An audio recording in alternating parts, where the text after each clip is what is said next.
Hi, Capricorn. Welcome to your quantum entanglement reading with me, Jocelyn, the Quantum Queen.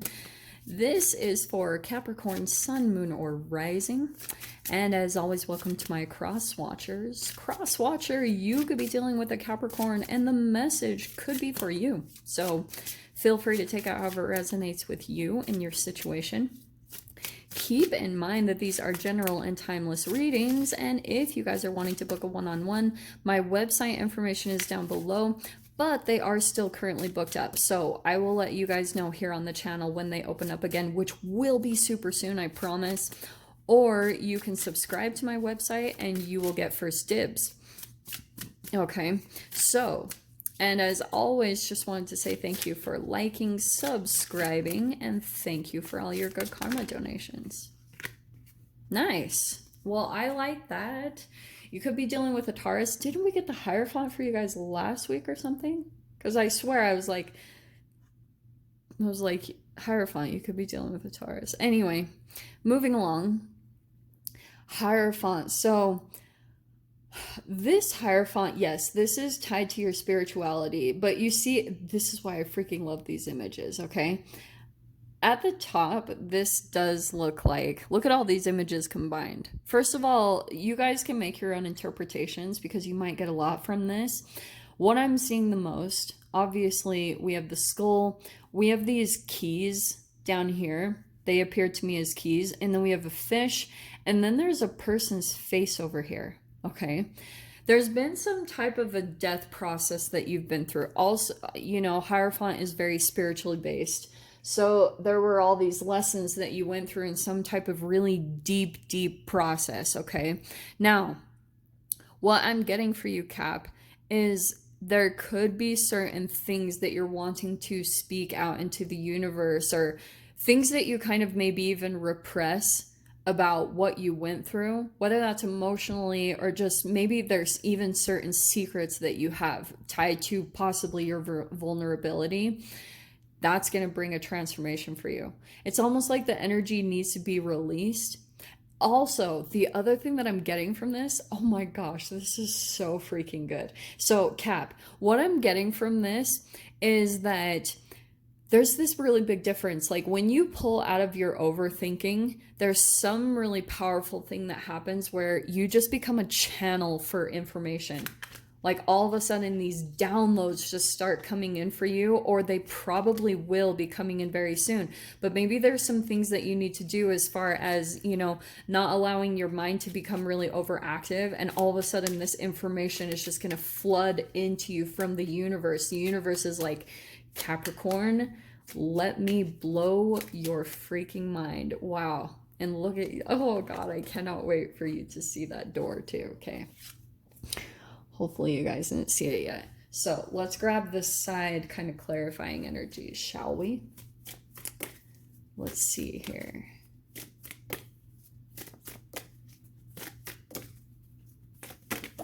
Nice, okay. And the Queen of Swords. So maybe you're dealing with an air sign, Aquarius, Libra, Gemini. But I think that right now you've got your back to a person. Maybe you've gone a bit cold, or yeah, no wonder.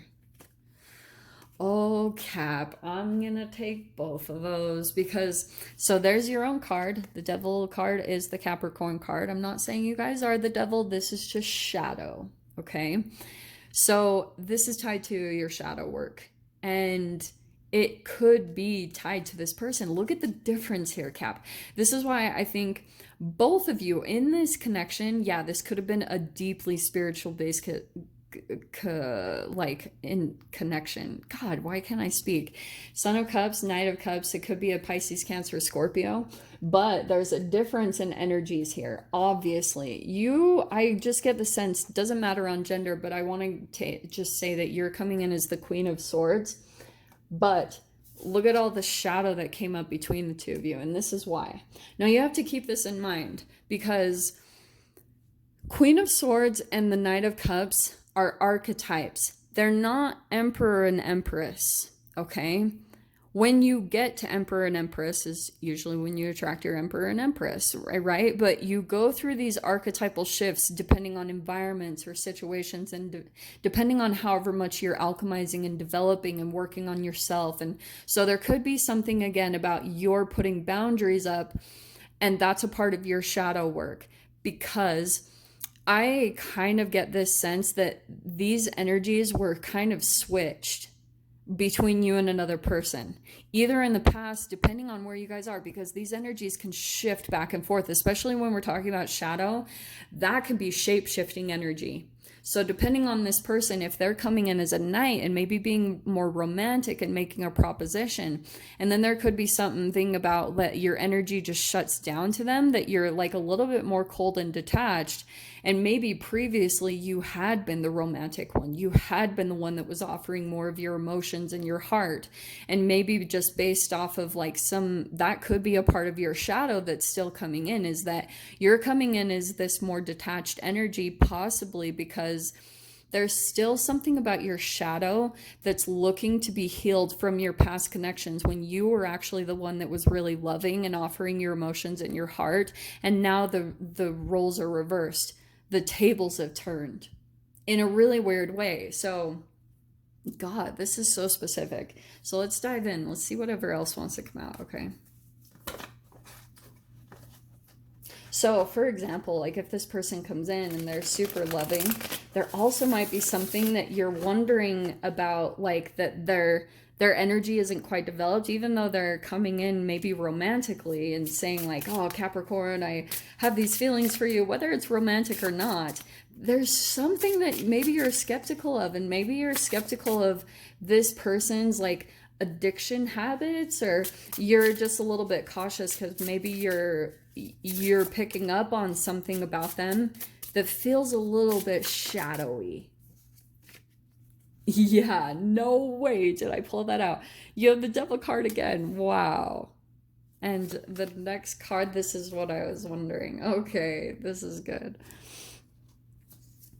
There's an illumination. The Sun card. This is totally when you shift into these higher energies. And this is what's really beautiful about the Sun card, because what you have to do, the fascinating balance that you have to go through when you're dealing with shadow, which is all over your spread, Cap, is you have to maintain the balance of seeing someone in their shadow, or maybe being a bit deceptive, or maybe not straight up front. And rather than judging them, you just have to kind of see it for what it is. And then you have to shift up to a higher vibrational way to perceive the situation, because it's all about your vibration and those brain chemical releases. Because if it pulls out the shadow within you, if you start to entangle too much within their energy, and then you start to maybe judge them or look down upon them, that's you drinking your own poison, because it's a lower vibrational energy. Isn't being human fun? So, Eight of Pentacles, this is a relationship that's requiring a lot of your focus, straight up.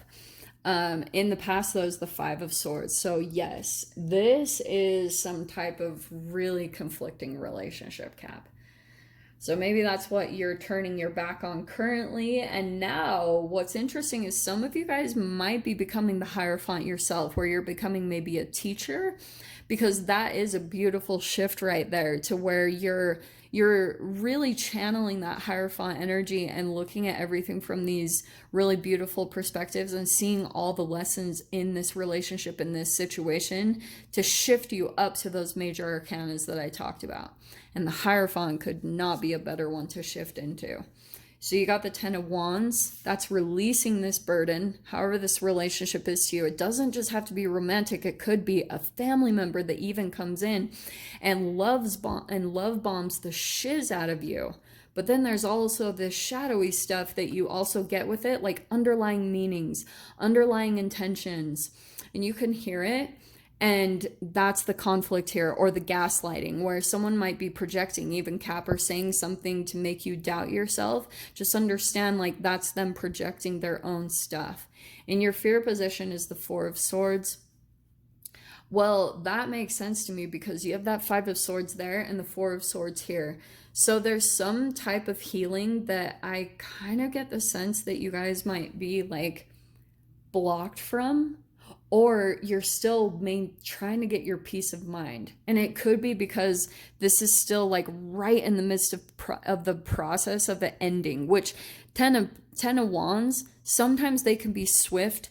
Day 10 of Wands, like all of a sudden something is over and a burden gets released.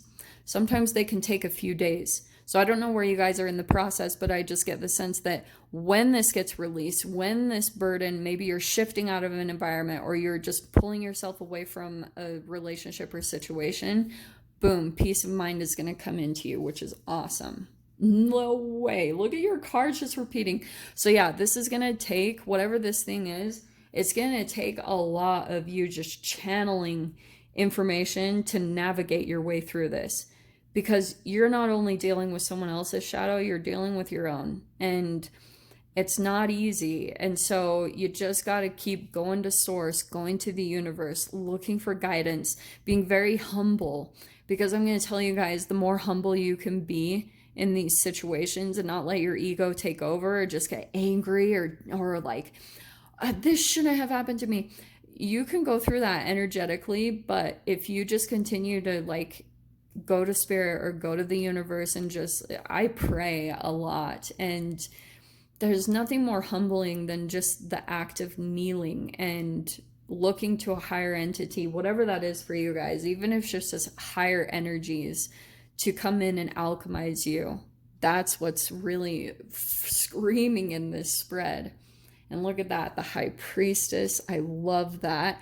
What did I say about channeling information? And there's the High Priestess right there. So that's a lot of intuition. What was I? That's what I was saying about having a lot of intuitive downloads that are going to be coming into you. Okay, so this Four of Swords, that's meditation. That's clearing your mind. That's going and finding places where you just get really still and calm, so that you can actually get clear about what the next steps are, what you need to do, all of that good stuff, okay? And your final outcome, wow, the Emperor, wow. So, what an amazing process, because here you are just like maybe working through some shadow stuff, using the universe to really guide you through it. And what it is taking you to is your power. And that could not be more perfect with the Mars energy that we're shifting into, this Mars retrograde, because that's Aries, that's fire. Aries is ruled by Mars. Mars is retrograde in Aries. So that feels very significant to me. But Cap, like, you're going to be taking some powerful actions very soon, and it's probably towards this door, because look what popped out. You have the Odyssey. Take in the beauty of country lands and botany. Explore the wonder like a gypsy traveler's odyssey.